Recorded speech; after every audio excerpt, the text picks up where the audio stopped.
Slide ini serangan ransomware di per negara di tahun 2022-2023. Slide berikutnya. Kita bisa lihat ini ransomware yang tidak ada seluruh dunia yang tidak terkena serangan ransomware. Dan yang terbesar adalah Amerika Serikat 40,34%, Kanada 6,75%, Inggris 6,44%, Jerman 4,92%, dan Prancis 3,8%. Indonesia terkena dampak sekitar 0,67% dari serangan ransomware. Jadi memang virus ini melanda seluruh dunia dan menjadi perhatian kita bersama. Dan virus ransomware yang menyerang Indonesia ini adalah versi yang terakhir, latest version. Jadi versi yang terakhir, sehingga menjadi perhatian seluruh dunia terhadap ransomware ini. Lanjut slide berikutnya. Nah, ini kita bisa melihat gambaran peringkat negara dalam indeks pertahanan siber di tahun 2022-2023. Ini hasil studi dari MIT Technology Review Insight di 2022, di mana peringkat Indonesia di G20 ini nomor 20. Kalau kita bisa lihat Australia, Netherlands, Korea Selatan, Amerika Serikat, Kanada, dan berikutnya, kita masuk dalam terbawah dengan Meksiko, India, Brasil, Turki, dan Indonesia. Jadi harus juga jadi perhatian kita semua sebagai negara dan bangsa bahwa keamanan siber kita masih perlu peningkatan yang lebih. Lanjut slide berikutnya. Bagaimana pemetaan gangguan pusat data nasional sementara PDNS2 di Surabaya.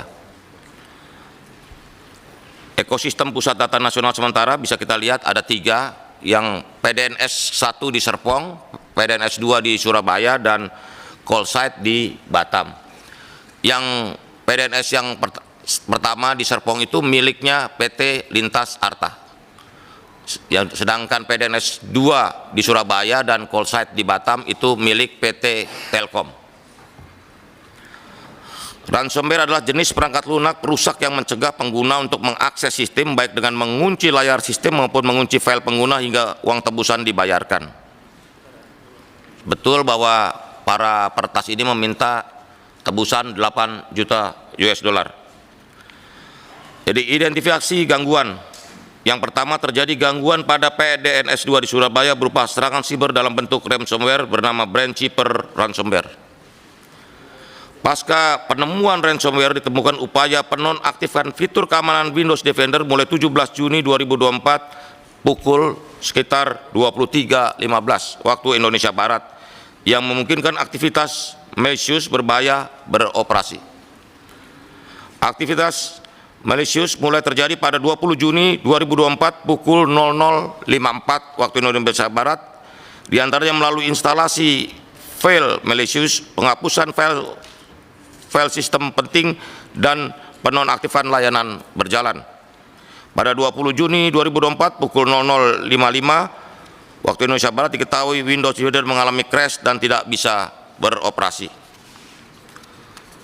Slide berikutnya. Jadi status layanan PDNS2 per 26 Juni 2024. Instansi pengguna yang terdampak layanannya itu kementerian lembaga ada 30, provinsi ada 15, kabupaten ada 148, dan kota ada 48. Total ada 239 kementerian lembaga daerah yang terdampak. Selanjutnya, instansi pengguna layanan yang tidak terdampak karena data tersimpan di PDNS2 hanya data backup, yaitu kementerian lembaga ada 21, provinsi 1, kabupaten 18, dan kota 3, di mana total ada 43 instansi kementerian lembaga daerah yang tidak terdampak. Instansi pengguna yang berhasil recovery layanan adalah Kemenko Marves, layanan perizinan event, Kemenkumham, layanan keimigrasian, LKPP, layanan sikap, Kemenak, Sihalal, dan Kota Kediri. Ini untuk ASN digital. Slide berikutnya. Dari analisis dampak kita bisa melihat kita berada dalam dampak yang kritikal dan major, di mana dampak sistem ini adalah gangguan total atau parsial fungsi utama, hilangnya data dan tidak dapat diakses ke VM atau virtual mesin. Dampak pada layanan dan finansial bisa terjadi dan semua tenan terdampak. Itu di level yang kritikal. Sedangkan di level yang major, failure dari satu fitur namun tidak terdampak ke layanan atau aplikasi, di mana low performance pada aplikasi dan dampak terhadap banyak tenan. Lanjut slide berikutnya. Menurut tugas, kewenangan, dan dasar hukum instansi terkait, tugas Kementerian Kominfo mendapat mandat untuk: 1. Melindungi kepentingan umum dari segala gangguan penyalahgunaan informasi dan transaksi elektronik dengan melakukan pemutusan akses, ini di pasal 40 Undang-Undang ITE, melakukan pemantauan, pengendalian, pemeriksaan, penelusuran, dan pengamanan, pasal 35, koordinasi pengawasan dengan KL lain, pasal 35, dan melakukan penyelenggaraan pusat data nasional, pasal 27 Perpres 95 tahun 2018. Sedangkan Badan Siber dan Sandi Negara (BSSN) mendapat mandat untuk merumuskan, menetapkan, dan melaksanakan kebijakan teknis bidang keamanan siber dan sandi. Ini menurut pasal 3 Perpres 28 tahun 2021. Turut menentukan kriteria teknologi penyimpanan data yang tidak tersedia dalam negeri. 3. Mengatur ketentuan perlindungan keamanan sistem elektronik dari ancaman dan serangan. Dan yang keempat, memberikan pertimbangan kelaikan keamanan pusat data nasional, pasal 30 Perpres 95 tahun 2018. Sedangkan Kepolisian Negara Republik Indonesia mendapat mandat untuk melaksanakan pemeliharaan keamanan, penegakan hukum, dan pelayanan kepada masyarakat, pasal 2 Undang-Undang 2 tahun 2002 tentang kepolisian. Dan yang kedua, melakukan penyidikan tindak pidana ITE sesuai ketentuan dalam hukum acara pidana, pasal 42 Undang-Undang ITE. Vendor penyelenggara yang pertama, Lintas Arta selaku penyelenggara PDNS 1 di Serpong, dan yang kedua adalah Telkom Sigma selaku penyelenggara PDNS 2 di Surabaya. Setelah kita melakukan koordinasi dan rapat-rapat maraton, kami sudah memutuskan to-do list dari masing-masing kementerian, lembaga, dan tugasnya. Yang pertama adalah first response, terdiri dari Kominfo, KSO, PDNS, BSSN, Kementerian Lembaga Daerah, itu dalam minggu ketiga Juni. Inventarisasi tenan terdampak, sama Kominfo, KSO, PDNS, BSSN, Kementerian Lembaga Daerah, di akhir atau minggu ketiga Juni. Pemetaan aset sampai akhir minggu ini sudah harus jelas. Sirkulasi surat kewajiban backup, jadi Kominfo, KSO, PDNS, dan Kementerian Lembaga Daerah sampai dengan minggu keempat bulan Juni. Terus penyusunan strategi dan pedoman recovery layanan, ini juga minggu ini sudah bisa diselesaikan. Nah, forensik, Kominfo, KSO, PDNS, dan Barreskrim diharapkan dalam minggu pertama Juli sudah jelas. Selanjutnya penyusunan shortlist dan recovery layanan prioritas, Kominfo, KSO, PDNS, Kementerian Lembaga Daerah, itu diharapkan sampai akhir Juli bisa kita recovery total. Selanjutnya pemulih layanan yang memiliki backup, ini dilakukan oleh Kominfo, KSO, PDNS, BSSN, dan Kementerian Lembaga Daerah, diharapkan akhir bulan Juli sudah selesai. Lanjut, itu jangka pendek. Selanjutnya adalah strategi pemulihan layanan jangka menengah dan panjang, di mana jangka menengah kurang dari 3 bulan.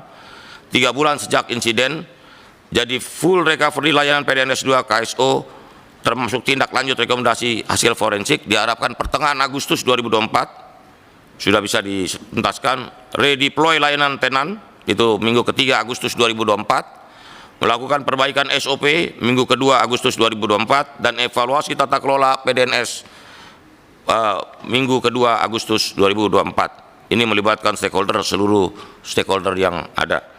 Sedangkan jangka panjang untuk lebih dari 3 bulan sejak insiden, kita akan melakukan audit PDNS 1-2 oleh pihak ketiga yang independen sesuai dengan SMKI Perban nomor 4 tahun 2021, di mana target minggu ke-4 September semua audit sistem keamanan PDNS kita bisa dituntaskan. Selanjutnya adalah implementasi hasil audit, diharapkan selesai di akhir November 2024. Lanjut, perbaikan sistem secara komprehensif, berkelanjutan, dan permanen. Ada 3 ranah, yaitu people, proses, dan teknologi. Dalam people, kita melihat peningkatan awareness bagi tenan untuk backup dan keamanan data, peningkatan kapabilitas cyber security para administrator, dan optimalisasi CISOC, Cyber Security Operation Center. Sedangkan untuk prosesnya, kita akan melaksanakan yang pertama panduan penanganan insiden CSIRT, pengamanan sistem full scanning, VA, pentest, dan stress test. Tenan wajib mengajukan permohonan tiket backup ke call site Batam.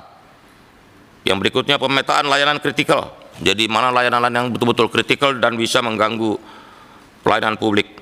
Menyusun dokumen pendukung penyelenggara sistem informasi, BCP, Capacity Planning Security, SMKI, dan lain-lain.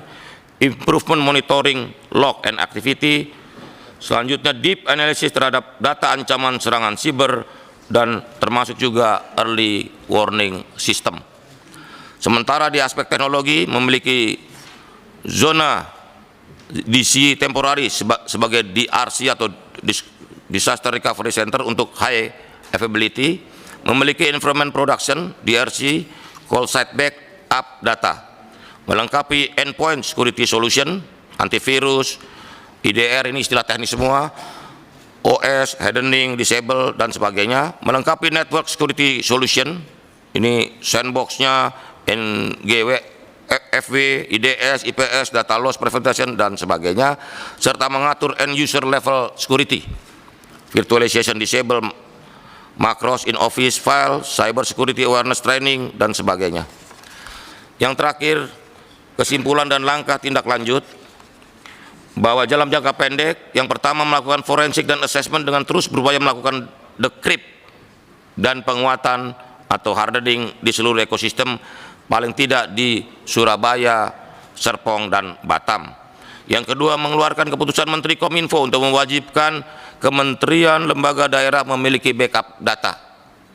Dan yang ketiga, meminta seluruh vendor untuk update teknologi keamanan siber terbaru dan termutakhir.